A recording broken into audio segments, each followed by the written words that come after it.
I like beige food. Macaroni and cheese, grits, chicken and dumplings. Hell, I even like cauliflower, light bread, boiled eggs. If it's beige, chances are I'm probably going to like it. There's a Cracker Barrel not too far from here, and I could probably walk there if I wanted to. And sometimes I will go over there, and I'll walk in the door, and the waitress comes up, and I'll say, "Just give me a big old plate of beige." And they pretty much know what you're talking about because they got a lot of beige food at the Cracker Barrel too. But this episode is not about Cracker Barrel. Welcome to the shop.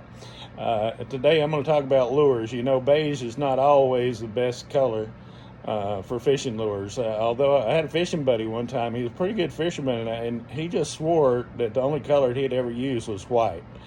And I knew a fishing guide one time, and he used to say his favorite color of jig head was lead.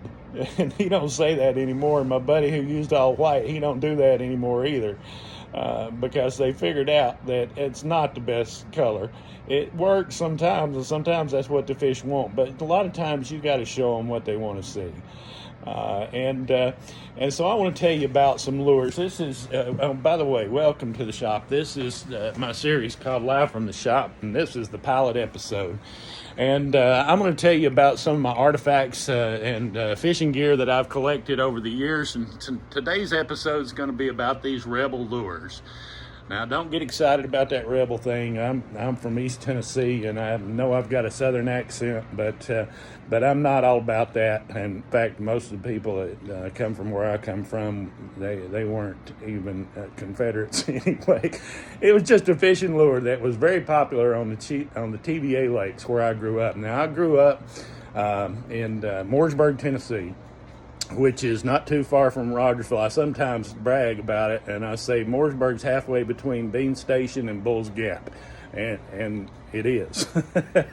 But it's not exactly geographically right. But that is where it is. And my dad had a boat dock. He ran the boat dock at Fall Creek, which was downstream on the old Holston River, which they dammed up, made Cherokee Lake.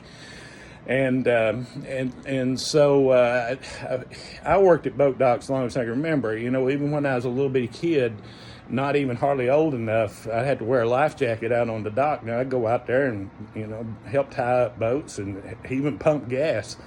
I wasn't really old enough to pump gas, but the regulations weren't so stiff back then you could get away with it. But anyway, my favorite lure was these Rebel lures.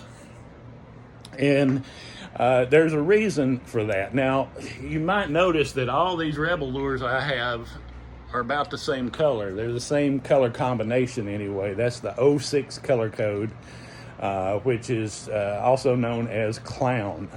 And they call it clown because it's got a red nose. I think that's a good name for it. They didn't always call it that when it first came out. They called it something else. I think they call it yellow. And some of the boxes, some of the old Rebel boxes, I got some down here, a bunch of them. Some of those boxes just say yellow on them. In fact, most of them do. But anyway, the reason I should say this. So people collect in different ways, especially lure collectors. And I'm a member of the National Fishing Lures Collectors Club and several other groups that, you know, collect fishing lures.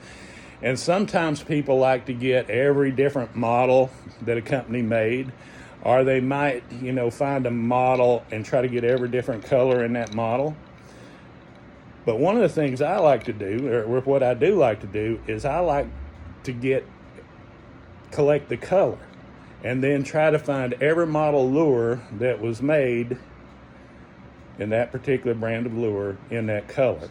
And that's what I'm trying to do with these lures here, because when I was a kid, I couldn't hardly afford those lures, even though we sold them at the dock. You know, if I could afford to buy them wholesale at the dock, I wanted to sell them and make some money off of them, because I had to have some money.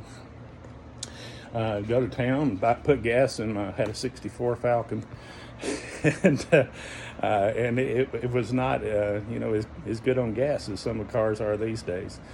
And my girlfriend lived in Knoxville, and that was 50 miles away, so that was a pretty good haul through the mountains of East Tennessee on 11W there. But anyway, I'm getting sidetracked, and that's one of the things that's going to happen, I'm sure, in this series.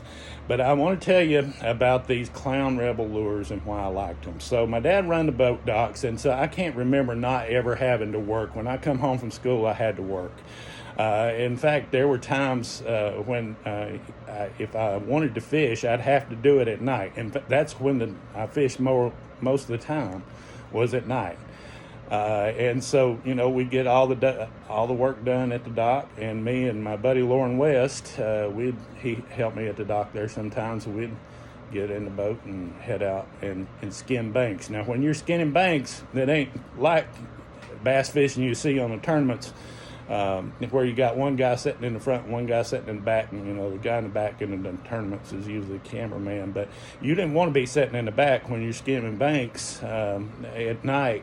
You wanted both people up in the front.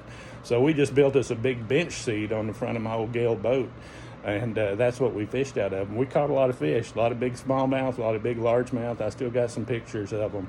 But on a full moon, when it was bright out, you wanted to use bright colors. And that's a good concept right there.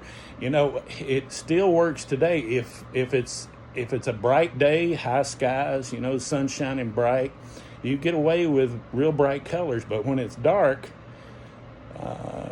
darker colors work better. So on nights when there was no moon, we'd use black and gold. Now, I might collect black and gold one of these days, but right now I'm collecting clown. I'm trying to get every one of them that Rebel ever made, and I'm up over 200 now, and I know there's more because I've seen them in the catalogs. There's especially some that I'm drooling about that were made back in the mid-'70s that I'm trying to find, and I still haven't found them. But who knows, maybe I'll find them one of these days. But one of the things that I liked about these lures is that they show up so well underwater. They're colors that fish see very well.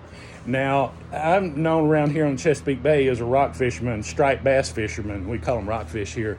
And so rockfish are bass, not too much different from striped bass, from black bass, from largemouth and smallmouth bass.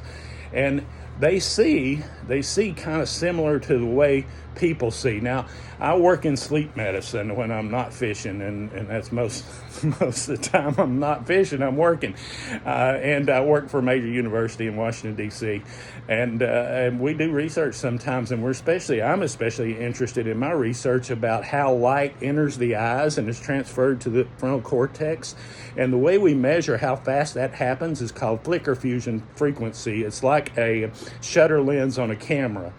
And so the colors that people see best, well, you know what they are. If you are driving right now, or if you've been, out in your car, you probably gone through a construction zone and you saw some barrels. And what color are the barrels?